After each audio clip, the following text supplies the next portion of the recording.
Hermanos, el equipo de baloncesto de los Estados Unidos desde hace muchos años ha sido reconocido por ser uno de los mejores equipos de baloncesto del mundo.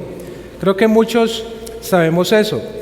Y en la década de los 80, o incluso en décadas anteriores, generalmente ellos quedaban campeones de los certámenes internacionales, como los Juegos Olímpicos, por ejemplo. Sin embargo, en la década de los 80, después del año 80, empezó a suceder algo, era que ya no quedaban campeones por ciertas razones. Sin embargo, en el año 1989 permitieron que los jugadores de la Liga Nacional de Baloncesto de Estados Unidos, es decir, de la NBA, hicieran parte del equipo nacional. Eso antes no era permitido, pero a partir del año 89 permitieron eso, que esos equipos, que esos jugadores de la NBA hicieran parte del equipo nacional. Y efectivamente, a partir de ese momento empezaron a ser parte de ese equipo nacional. Y claro, en el año 92, que fueron los siguientes Juegos Olímpicos, quedaron campeones. Y de hecho, ese equipo se conoció como el Dream Team, no sé si recuerdan eso, el famoso equipo de ensueño.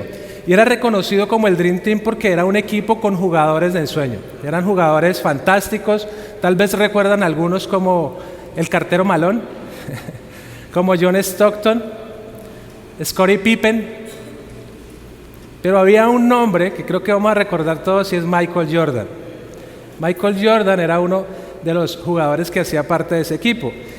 Y empezó a suceder algo interesante con ellos, y es que empezaron a ganar de ahí en adelante todas las competencias a las que participaban. De hecho, en esos Juegos Olímpicos del 92, claramente quedaron campeones, pero quedaron campeones, como diríamos en términos deportivos, quedaron campeones lejos. O sea, ganaban muy fácilmente, por decirlo de alguna manera, y fueron reconocidos a nivel mundial por eso que hacían. Y en el campeonato siguiente de los Juegos Olímpicos, en el 96, volvieron a quedar campeones, en el 2000 volvieron a quedar campeones, y realmente todos pensaban que ellos estaban llamados a ser campeones, y era lo que sucedía. Y no era para menos. Ellos eran los mejores en baloncesto del planeta, y ellos estaban entonces llamados a ser campeones, pero pasó algo particular. Pasó algo particular porque todos suponían que ellos siempre iban a ganar. De hecho, se convirtió en algo aburrido para los periodistas seguirlos. Cuando llegaban a estos certámenes internacionales, a estos Juegos Olímpicos, pues ya ellos ni siquiera querían seguirlos o ir a sacar notas porque sabían que iban a quedar campeones, sabían que iban a ganar. Entonces no era interesante, no era una noticia interesante para los que escuchaban este tipo de noticias. Pero en el año 2004 pasa algo particular, y es que el equipo que debía ser campeón, el equipo que se suponía que debía ser campeón por lo que era, pues no lo fue. En los Juegos Olímpicos de 2004 el equipo no fue campeón, y eso fue terrible. Todos pensaban que iban a ser campeones, pero en el 2004 no lo fueron. A raíz de esa situación, pues sonaron las alarmas, y ellos dijeron, pues esto no puede pasar, esto no puede seguir pasando, y debemos organizarnos para que sigamos siendo lo que hemos sido, sigamos siendo lo que somos. Estamos llamados a ser campeones, eso tiene que seguir sucediendo. Contrataron a un técnico especializado con unas características especiales, y él empezó a construir un equipo nuevo, un equipo especial para volver a ser campeones. ¿Y saben cómo llamaron a ese equipo? El equipo Redentor. Esa fue la forma en que llamaron a ese equipo, el equipo Redentor. Y de hecho, en Netflix creo que hay una serie que se llama así, el equipo Redentor. Pero finalmente en el año 2008 y en los siguientes Juegos Olímpicos, Estados Unidos efectivamente volvió a quedar campeón. 2008, 2016, incluso en los de Tokio, que se celebraron en el 2021. Sin embargo, en el Campeonato Mundial de Baloncesto de 2019, que es un campeonato diferente al de los Juegos Olímpicos, el equipo Redentor perdió. El equipo Redentor perdió. Y hermanos, los creyentes no estamos llamados a ser campeones, sino que los creyentes estamos llamados a ser santos. Y nuestro Redentor no es un equipo de baloncesto. Nuestro Redentor no es un técnico, nuestro Redentor es nuestro Señor Jesucristo, es Dios mismo. Y estamos unidos a Él, en una nueva vida en Él. Y es el mismo Señor Jesucristo quien nos capacita y nos da los recursos necesarios para vivir una vida conforme a esa nueva realidad. Y Pablo le escribe a los colosenses recordándoles esa nueva posición que como creyentes tienen en Cristo. Y los exhorta entonces a vivir una vida conforme a esa realidad. Y miren lo que les dice en Colosenses capítulo 3, versículos 1 al 4, que es el texto que estudiaremos hoy. Por favor, vayamos todos allí. Colosenses capítulo 3, versículos 1 al 4. El texto dice lo siguiente: si habéis pues resucitado con Cristo, buscad las cosas de arriba, donde está Cristo sentado a la diestra de Dios. Poned la mira en las cosas de arriba y no en las cosas de la tierra, porque habéis muerto y vuestra vida está escondida con Cristo en Dios. Versículo 4. Cuando Cristo, nuestra vida, sea manifestado, entonces vosotros también seréis manifestados con Él en gloria. Oremos, hermanos. Padre, gracias por este tiempo. Estamos tan agradecidos por tu palabra, estamos agradecidos con lo que estás haciendo, que estás transformando vidas, y te suplicamos que nos ayudes en este estudio, que nos dirijas, Señor, que puedas ser fiel a tu palabra, y te suplicamos que tu palabra transforme nuestra vida, que no solamente seamos oidores de ella, sino que podamos ponerla en práctica y podamos vivir vidas que corresponden a la nueva posición que tenemos en Cristo. Dirígenos, Señor, en este tiempo, te lo suplicamos en el nombre de Jesucristo. Amén.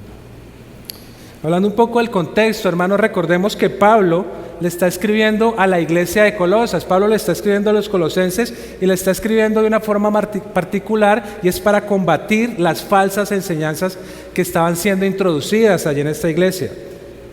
Y esas falsas enseñanzas claramente estaban afectando a la iglesia. Pablo les advierte a los colosenses de que no sigan estas falsas enseñanzas, y esas falsas enseñanzas estaban enfocadas particularmente en que Cristo no era suficiente.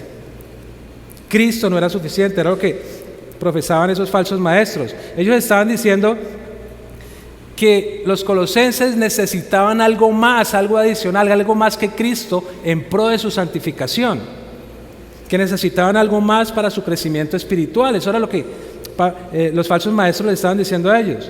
Pero ¿qué era eso adicional que se necesitaba? ¿Qué era eso adicional que los falsos maestros decían que era necesario para el crecimiento espiritual?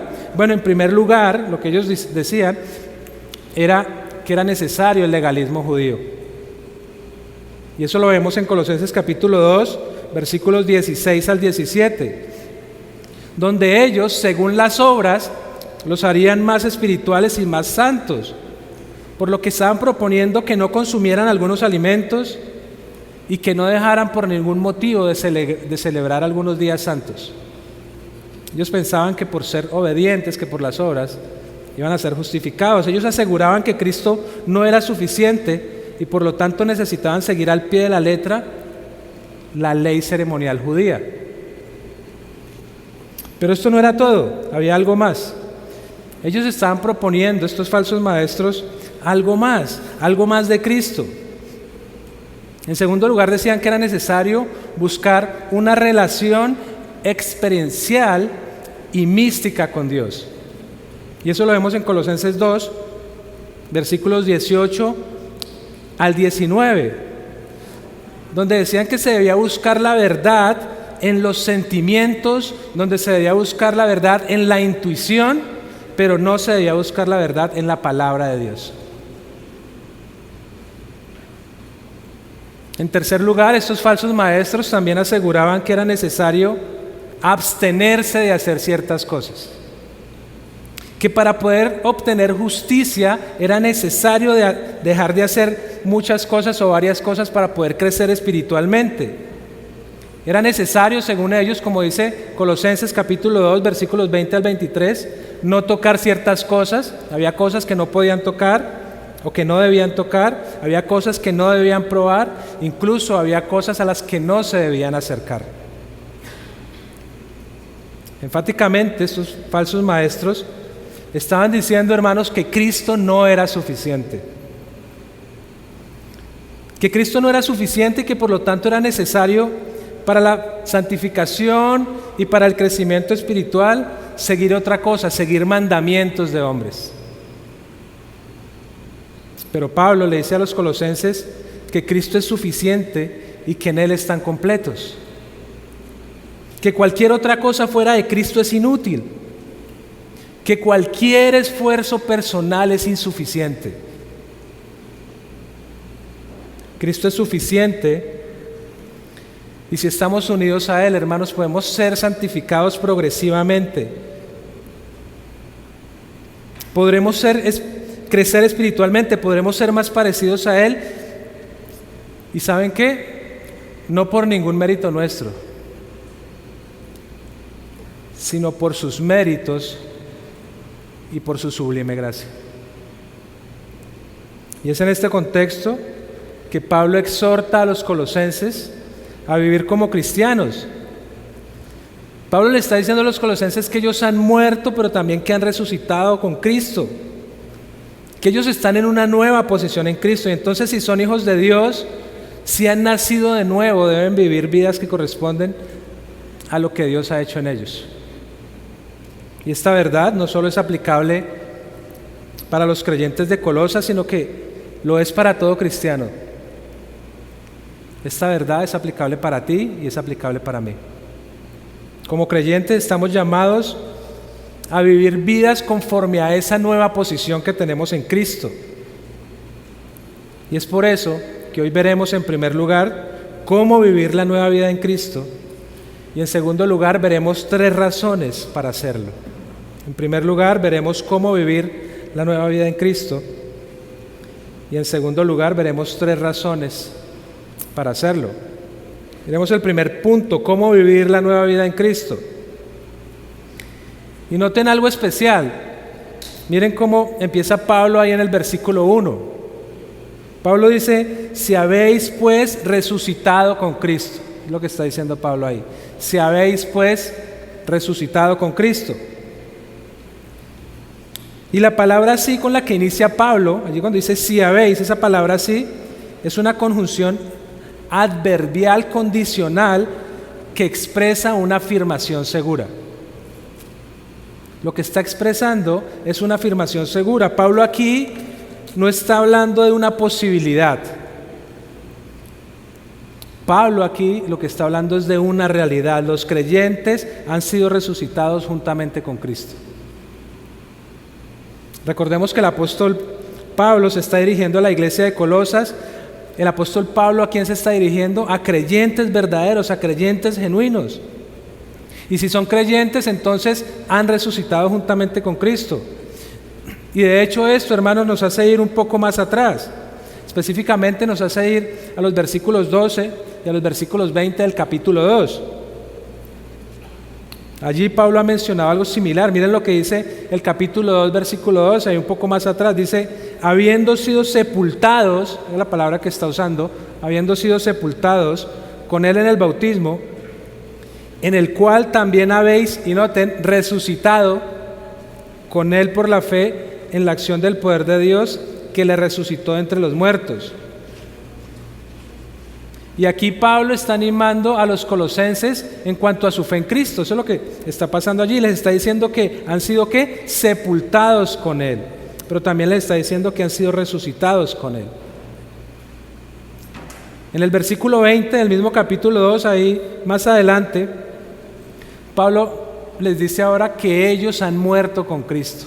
Miren lo que dice ese pasaje, versículo 20 del capítulo 2. Ustedes han muerto con Cristo y Él los ha rescatado de los poderes espirituales de este mundo. Es decir, Colosenses, si han muerto con Cristo, entonces ustedes no deben vivir bajo las demandas de los que no conocen a Cristo. Pero ahora en el capítulo 3, versículo 1, Pablo habla nuevamente de la resurrección del creyente con Cristo. Y lo hace con un propósito, con el propósito de llamarlos a vivir vidas conforme a lo que son. ¿Y qué son? Verdaderos creyentes que se han identificado con Cristo en su muerte, en su sepultura, pero también en su resurrección.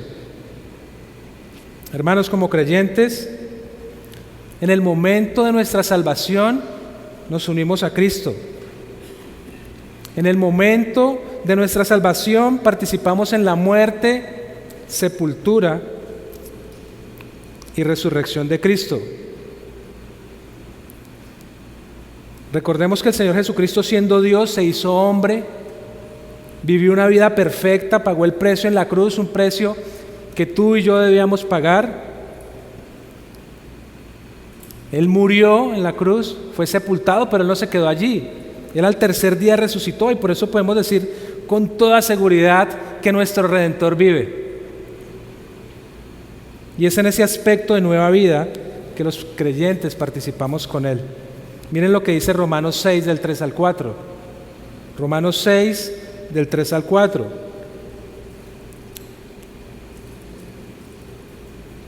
El texto dice lo siguiente: ¿o no sabéis que todos los que hemos sido bautizados en Cristo Jesús hemos sido bautizados en su muerte? Versículo 4. Por tanto, hemos sido sepultados con Él por medio del bautismo para muerte, a fin de que como Cristo resucitó entre los muertos por la gloria del Padre, así también nosotros andemos ¿en qué? En novedad de vida.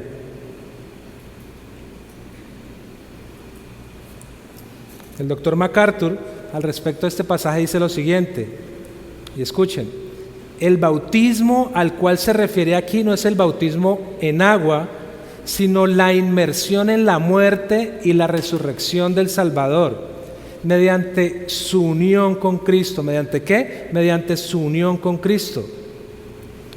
Mediante su unión con Cristo, los creyentes han muerto, han sido sepultados y han resucitado con Él. A través de la fe salvadora han entrado en una nueva dimensión.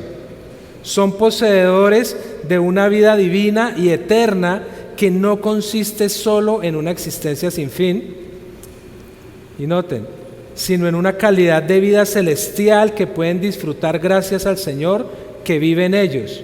Por lo tanto, están vivos en Cristo, ¿para qué? Para experimentar las realidades del reino divino.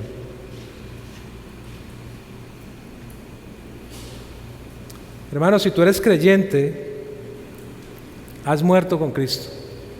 Si tú eres creyente, has muerto al pecado y hay una ruptura con tu vida antigua. Hay una ruptura con el viejo hombre. Si eres creyente, eso es una realidad. Si tú eres creyente, también has sido resucitado con Cristo y estás en una nueva posición en Cristo. Se ha producido una resurrección espiritual que nos permite disfrutar precisamente de una nueva vida en Cristo.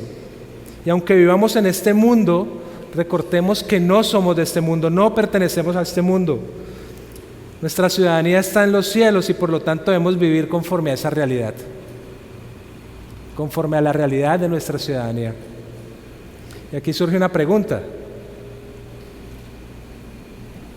¿y cómo podremos vivir conforme a esa realidad? Bueno, el apóstol Pablo ya ha dicho que Cristo es suficiente, que en Él estamos completos, que no necesitamos nada más. Entonces la respuesta es Cristo.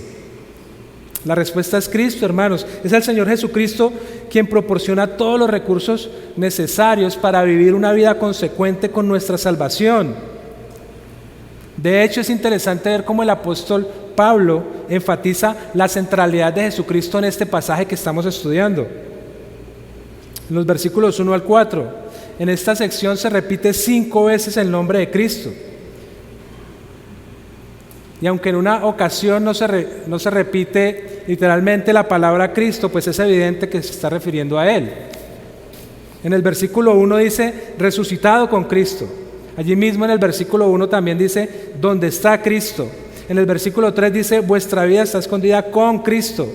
En el versículo 4 dice, cuando Cristo, nuestra vida. Y finalmente, también en el versículo 4 dice, seréis manifestados con Él en gloria. Y Él es Cristo. 5 veces se repite el nombre de Cristo. Cristo es suficiente, Cristo es el centro. Hermanos, y esto es muy relevante. Esto es muy importante porque hay 2 opciones. O se está en Cristo o se está sin Cristo. Son las 2 opciones que tenemos. O se está en Cristo o se está sin Cristo. Y esta es una pregunta que te debes hacer hoy. ¿Estás en Cristo o estás sin Cristo? No puedes ser necio. No podemos ser necios. Tenemos que preguntarnos eso. ¿Es posible que estés viniendo regularmente a la iglesia? ¿Es posible que escuches este mensaje por YouTube? Pero eso no significa que estás en Cristo. Eso no significa que estás en Cristo. La salvación, hermanos, es por gracia, por medio de la fe. Y si no estás en Cristo, no es posible que puedas vivir una vida como Cristo la demanda. Cualquier intento que hagas por hacerlo, eso es pura apariencia de piedad. Es eso, apariencia de piedad. Pero ¿sabes qué? Si no estás en Cristo, hoy es el día de salvación. Puedes ser salvo reconociendo tu pecado. Puedes ser salvo reconociendo tu bancarrota espiritual, arrepintiéndote genuinamente y confiando en Jesucristo. Él es fiel y justo para perdonarnos. Solo cuando estamos unidos a Cristo es que el Espíritu Santo empieza a orar en nuestras vidas y nos empieza a hacer semejantes a Cristo. Ahora, quiero hacer una aclaración, y esto no significa que nunca volveremos a pecar. El pecado sigue morando en nosotros, pero ahora no estamos esclavizados al pecado. Y entonces nuestros deseos como creyentes cambian y queremos obedecer al Señor, queremos hacer su voluntad. Ahora, como hijos de Dios, ¿aborrecemos el pecado? Y esa es una pregunta que te debes hacer. ¿Aborreces tu pecado? ¿Lo aborreces? Si eres creyente, esto debe ser una realidad. Aborrecemos nuestro pecado, luchamos frontalmente contra él.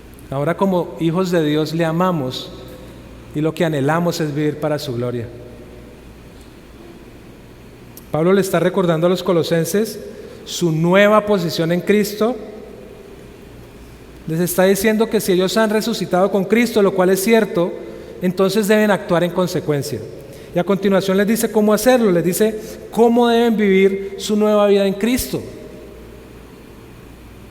Si tú eres creyente, si tú has muerto al pecado, si tú has resucitado con Cristo, debes vivir conforme a esa realidad. ¿Y cómo lo hacemos? Leamos los versículos 1 y 2, el capítulo 3. Si habéis pues resucitado con Cristo, y noten, buscad las cosas de arriba, donde está Cristo sentado a la diestra de Dios. Poned la mira en las cosas de arriba, no en las de la tierra. Y ese es el nombre de este mensaje: busca y mira las cosas de arriba.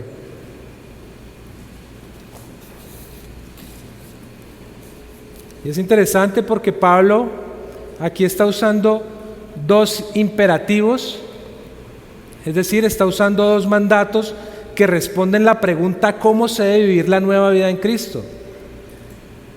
Y en primer lugar se debe vivir buscando las cosas de arriba, y en segundo lugar se debe vivir poniendo la mirada en las cosas de arriba.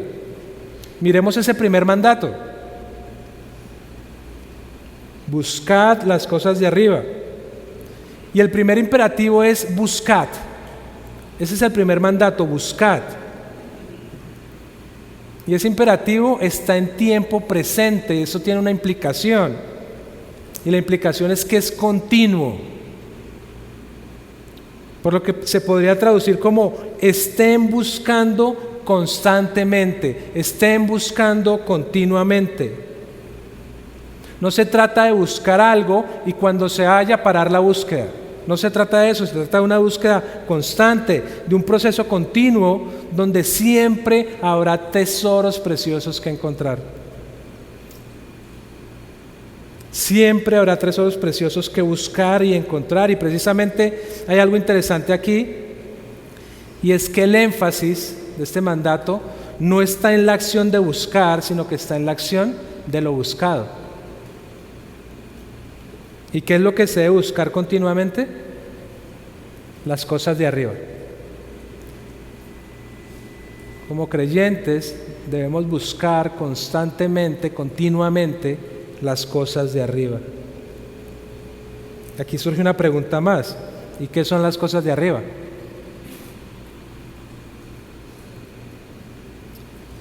Bueno, las cosas de arriba, voy a decir lo que no significa.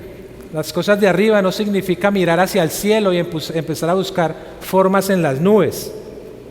No se refiere a estar buscando aviones.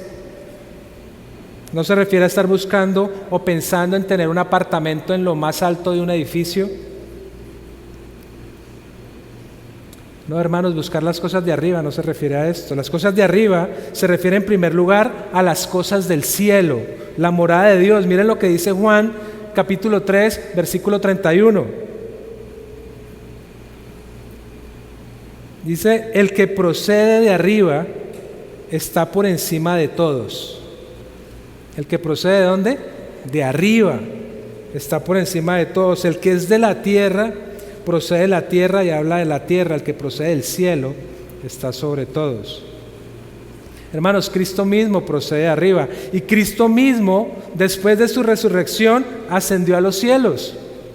Hechos capítulo 1, versículos 1 al 2 dice lo siguiente. El primer relato que escribí, Teófilo, trató de todo lo que Jesús comenzó a hacer y a enseñar hasta el día en que fue recibido. ¿En dónde?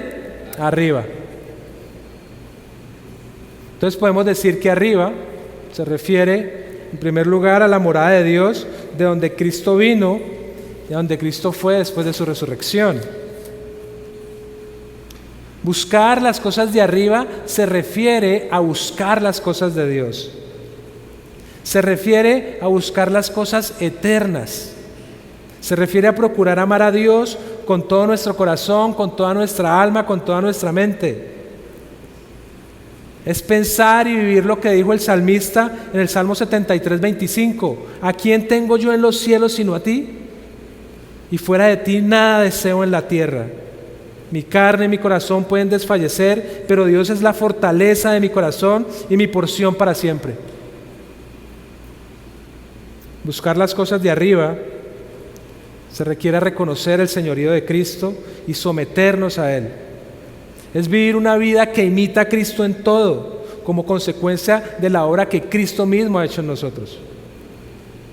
Buscar las cosas de arriba es vivir y hacer todo para la gloria de Dios. Todo. Y esto es relevante, hermanos, porque aun como creyentes, muchas veces estamos tentados a hacer tantas cosas, pero hacerlas con la motivación incorrecta. Podemos leer la Biblia, que es una bendición, y debemos hacerlo cada día. Podemos hacer nuestro devocional diario. Podemos asistir a la iglesia cada domingo. Podemos decir lo correcto, pero muchas veces hacemos esas cosas con motivaciones incorrectas. Muchas veces estamos leyendo la Biblia porque toca hacerlo, porque hay que cumplir. Muchas veces estamos asistiendo a la iglesia porque pues eso es lo que hay que mostrar, tenemos que ir. Parece que tuviéramos una lista de chequeo y decir ya cumplí esta actividad. Muchas veces memorizamos la Biblia pensando en poderle presumir a otros que la hemos memorizado. Debemos hacer todo para la gloria de Dios porque amamos a Jesucristo, porque queremos conocerle y porque queremos obedecerle.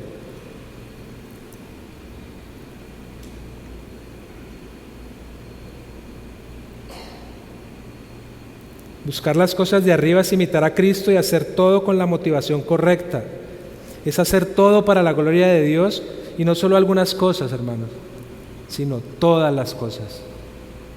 Y eso es importante que meditemos en eso, o sea, todas las cosas, todo.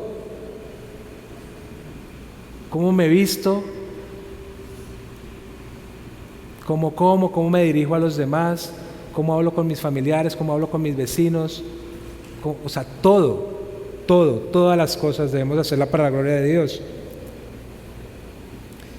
Y hermanos, es necesario que nos hagamos algunas preguntas, y es: ¿a qué nos estamos aferrando?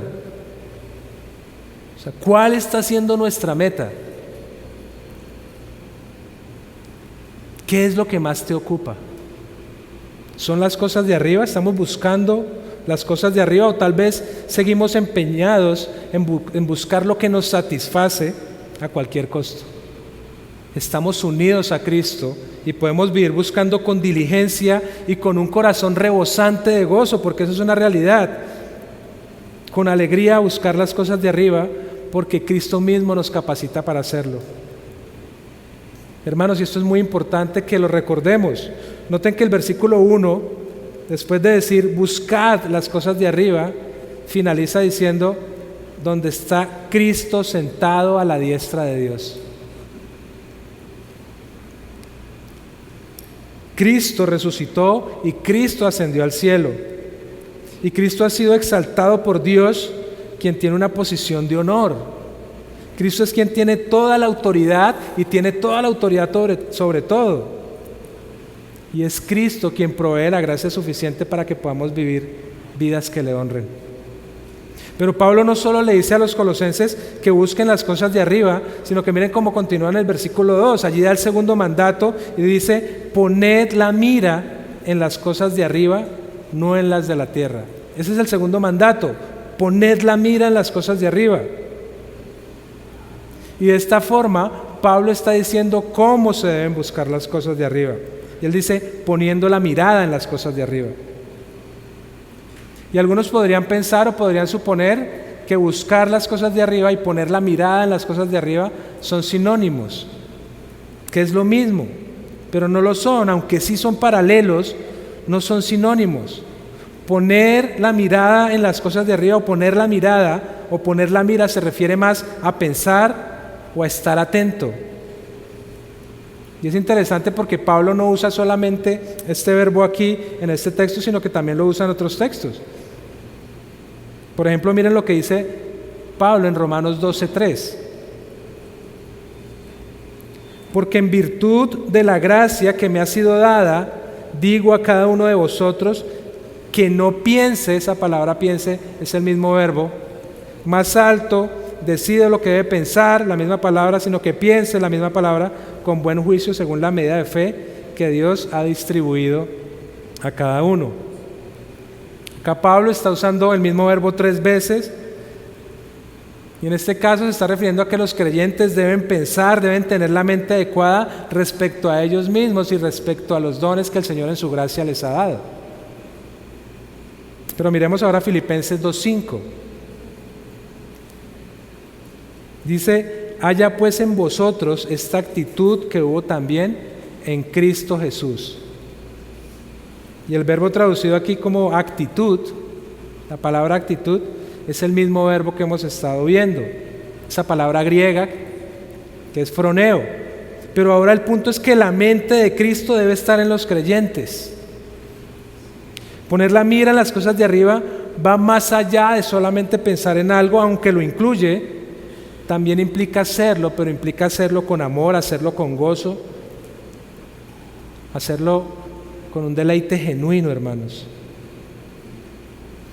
Y algo interesante es que este verbo, al igual que buscar, también es una acción continua. Es algo que se debe hacer continuamente, es algo que se debe hacer constantemente. Es decir, que el creyente debe pensar o debe estar atento todo el tiempo y con gozo en las cosas de arriba. Es como si tuviéramos una meta en mente, una meta en la que estamos pensando constantemente sin desviar nuestra mirada o sin cambiar esa meta o ese propósito. Y sabemos que nuestra meta no hemos sido llamados a ser campeones, sino que hemos sido llamados a ser santos. Y hermanos, es tan fácil distraernos, es tan fácil incluso cambiar la meta, donde muchas veces estamos poniendo la mirada en lo pasajero, estamos poniendo la mirada en cosas que no edifican, estamos poniendo la mirada en cosas como sobresalir, en nuestro egoísmo, en lo vano, en los placeres de este mundo. Y por eso Pablo dice: poned la mira en las cosas de arriba, no en las de la tierra. Y vuelvo y te pregunto, ¿qué es lo que anhelas? ¿En qué es lo que piensas todo el tiempo? Tienes que preguntarte eso, hermano. O sea, ¿en qué estás pensando todo el tiempo? ¿Qué estás anhelando todo el tiempo? ¿Son las cosas de arriba o son las cosas de la tierra o es lo terrenal?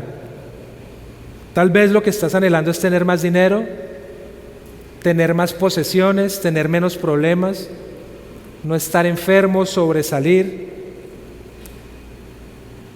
tener a tus hijos más tiempo en el colegio para estar libre de ellos. Y quiero aclarar algo. Repito, somos extranjeros en este mundo, no pertenecemos al mundo, pero vivimos en el mundo. ¿Debemos trabajar? Claro que sí, debemos trabajar. ¿Debemos planear para el futuro? Claro que sí, debemos planear para el futuro. ¿Debemos salir de vacaciones? Claro. Podemos hacerlo. Pero hermano, ¿es por eso por lo que estás viviendo? ¿Es eso lo que te consume? ¿Es eso lo que buscas y en lo que piensas? ¿O es genuinamente Cristo a quien anhelas obedecer sin importar las consecuencias, porque sabes que Él está en control de todo cuanto existe y que Él obra siempre para el bien eterno de sus hijos y para su propia gloria? Si somos creyentes, podemos vivir para Cristo.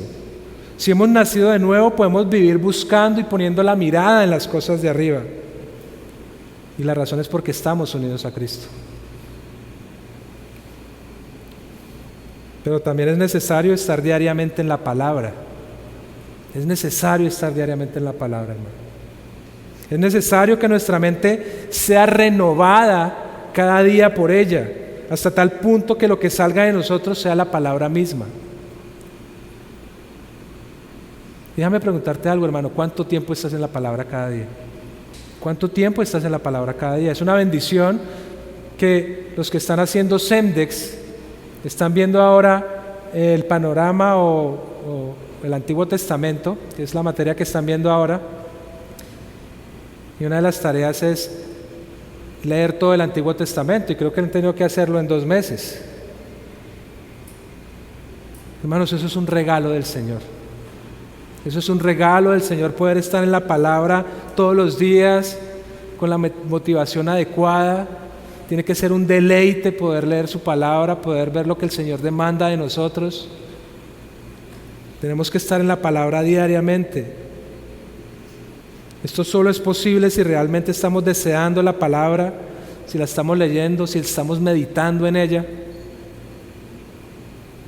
Cuando estamos en la palabra con deseo genuino de conocer al Señor y de obedecerle al Señor, la aplica a nuestra vida y nos santifica cada día. Y entonces viviremos vidas que evidencian lo que Dios ha hecho en nosotros. Viviremos vidas que buscan y ponen la mirada en las cosas de arriba. Hasta el momento entonces hemos dicho cómo vivir la nueva vida en Cristo. Hemos dicho que el creyente, quien ha resucitado con Cristo, debe vivir conforme a esa realidad, que debe buscar y poner la mirada en las cosas de arriba. Y en segundo lugar, y como segundo punto, ahora veremos 3 razones para hacerlo. 3 razones para hacerlo. Hay 3 razones que nos van a motivar y que nos van a animar a hacerlo. La primera es porque hemos muerto. La segunda es porque nuestra vida está escondida con Cristo en Dios. Y la tercera es porque Cristo será manifestado y nosotros también junto con Él en gloria. Vemos la primera. Porque hemos muerto. La primera razón la vemos en la primera parte, ahí del versículo 3 del mismo capítulo 3. Dice, porque habéis ¿qué? Porque habéis muerto.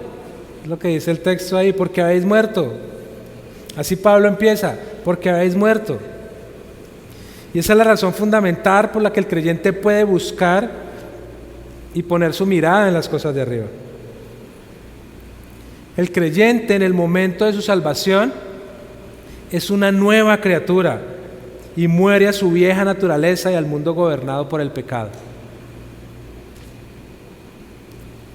En el capítulo 3, versículo 1, hace un momento hablamos de la resurrección del creyente con Cristo.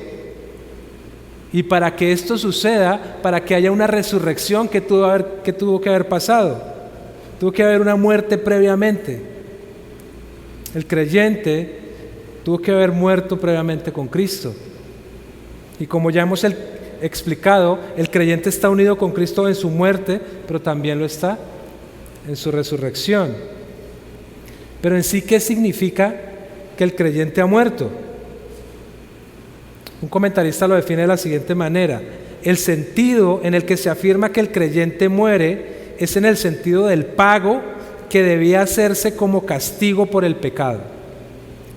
La paga del pecado es la muerte, así que nosotros mereceríamos morir. Mediante nuestra unión con Jesucristo experimentamos en Él la muerte que nos correspondía, de manera que se cancela la deuda y el pecado no puede atarnos de nuevo. Hemos muerto al pecado en el sentido de pagar el castigo que éste trae. La presencia y la fuerza del pecado aún nos afectan, pero no pueden condenarnos. Como creyentes hemos muerto al pecado, como lo afirma Pablo en su carta a los Romanos en el capítulo 6, versículo 2. Pero repito, esto no significa que no volveremos a pecar. El pecado sigue morando en nosotros. Pero tenemos que recordar que ya no somos esclavos del pecado. Y por la obra de Cristo podemos mortificarlo cada día, y eso es lo que debemos hacer. Mortificar, matar nuestro pecado cada día. Y como ya hemos visto, además de morir con Cristo, también hemos resucitado con Él. Tenemos una nueva vida en Él, y entonces podremos vivir para Él. Eso nos debe animar. Y esa es la primera razón, hermanos, que hemos muerto. Pero hay una segunda razón,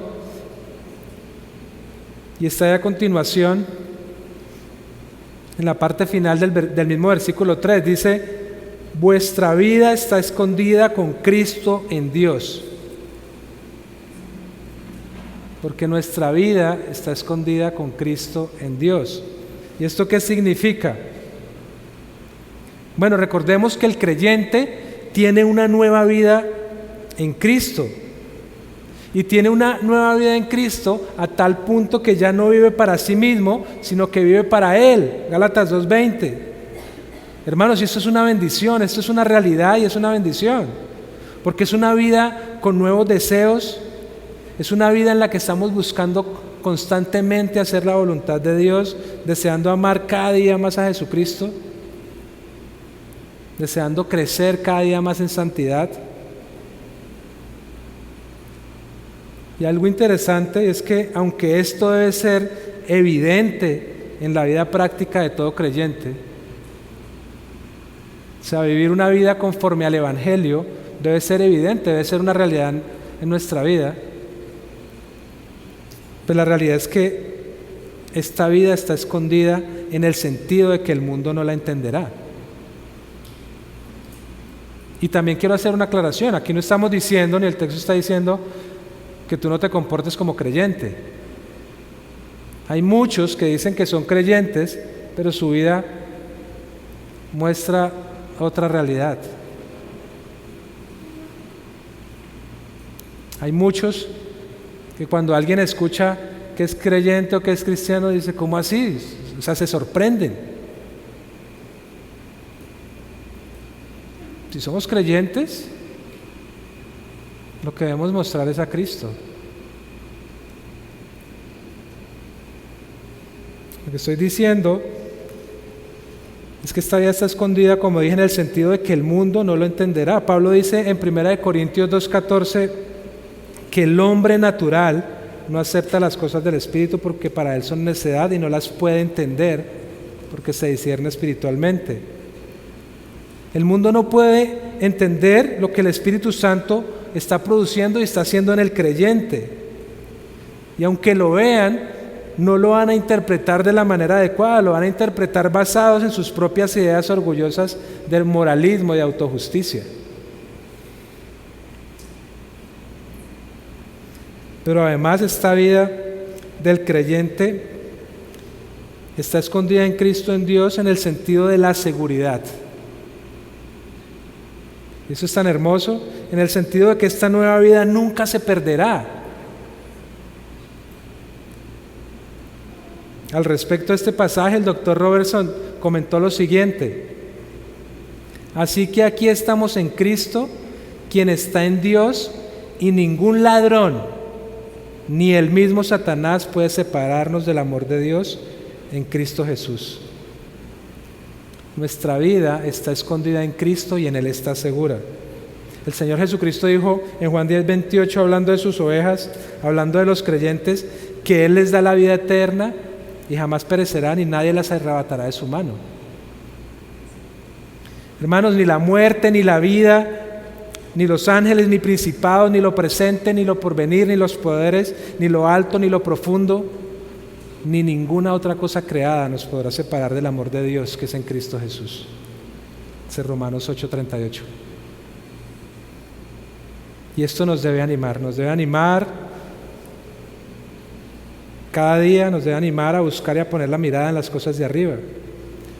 Pero hay una tercera razón más, y esa la vemos en el versículo 4. Miren lo que dice: cuando Cristo, nuestra vida, sea manifestado, entonces vosotros también seréis manifestados con Él en gloria.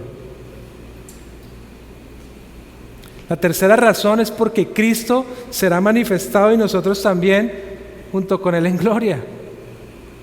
Eso es increíble. Y es interesante notar cómo inicia este versículo. Dice, cuando Cristo nuestra vida. Ya hemos visto que nuestra vida está escondida en Cristo, pero ahora leemos que Cristo es nuestra vida. Cristo es la fuente y es el origen de nuestra vida. Cristo mismo, hermanos, es la vida. Y estamos unidos íntimamente con Él, y eso tiene implicaciones para los creyentes. Miren lo que dijo Pablo ahí en Gálatas 2:20. Con Cristo he sido crucificado, y noten, ya no soy yo el que vive, sino que Cristo vive en mí. Y la vida que ahora vivo en la carne, la vivo por fe en el Hijo de Dios, el cual me amó y se entregó a sí mismo por mí. El mismo Pablo dice en Filipenses capítulo 1, versículo 21, pues para mí el vivir es Cristo y el morir es ganancia. Y es interesante porque Pablo, quien ha dicho esto, no piensa que Cristo es su vida únicamente, sino que es la vida de todos los que estamos unidos a Él por medio de la fe. Hermanos, Cristo es la vida de todos los creyentes.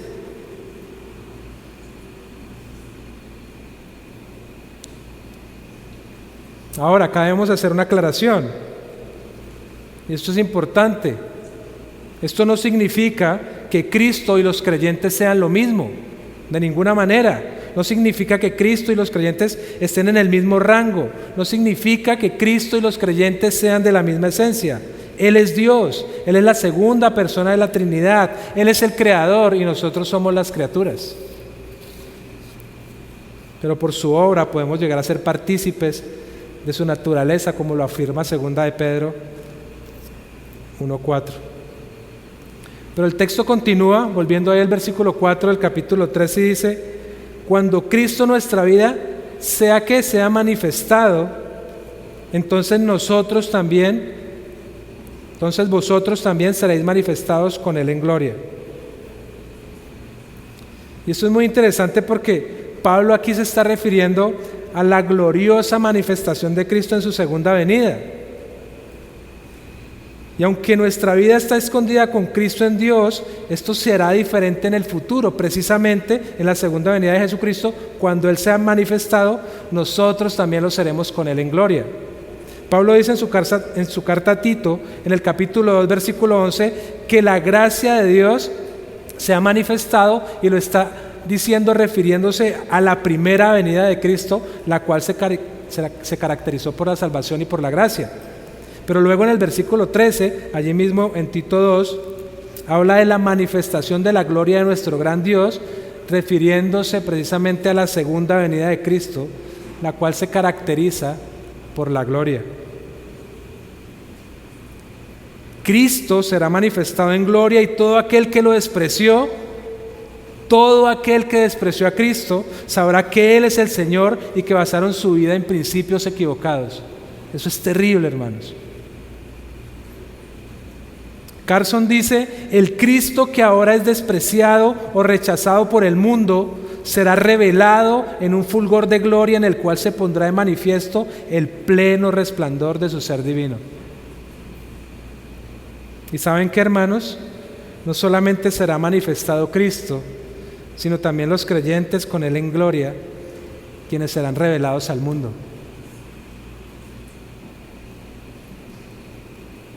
Y entonces, como dice 1 de Juan 3:2, sabemos que cuando Él se manifieste, seremos semejantes a Él porque le veremos como Él es. Wow. Esto es maravilloso porque como creyentes, hermanos, veremos a nuestro Dios, seremos glorificados y entonces seremos hechos conforme a la imagen de Cristo.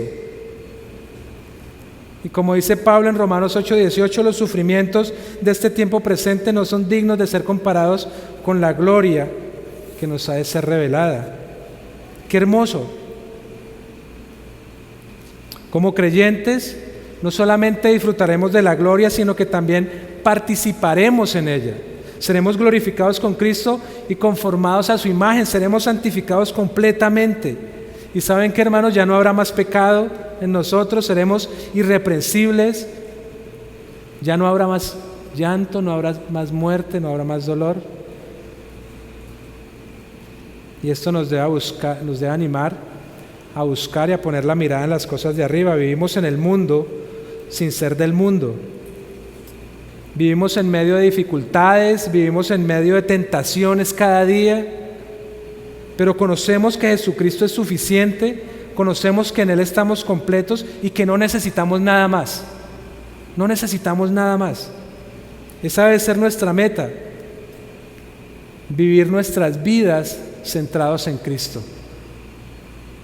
Si eres creyente, esa debe ser tu meta, vivir tu vida centrada en Cristo. Si hemos sido resucitados con Cristo, debemos vivir nuestra nueva vida buscando y poniendo la mirada en las cosas de arriba. Y claro, hermanos, no es fácil. No es un proceso automático despojarnos de lo antiguo y revestirnos de lo nuevo. Eso no es automático. Pero ¿saben qué? Es posible por la obra de Cristo. Y es una realidad progresiva en la vida del creyente verdadero. Hermanos, es necesario que nos ocupemos de nuestra salvación con temor y temblor, porque es Dios quien obra en nosotros tanto el querer como el hacer para su beneplácito. Que el Señor nos ayude, hermanos. Oremos. Padre, estamos tan agradecidos con tu palabra, que nos santifica, que nos transforma. Perdónanos, Señor, porque muchas veces nos desviamos y estamos poniendo nuestra mirada no en las cosas de arriba, sino en las cosas de la tierra, en las cosas pasajeras, en las cosas que no son eternas, Señor. Jesucristo, nuestro Redentor, Jesucristo mismo, nos da los recursos necesarios para poder vivir una vida conforme a nuestra nueva realidad. Ayúdanos cada día, Señor, ayúdanos cada día a amar más a Jesucristo, ayúdanos cada día a hacer todo para tu gloria, Señor. Ayúdanos cada día a buscar y a poner nuestra mirada en las cosas de arriba. Te lo pedimos en el nombre de tu Hijo. Amén.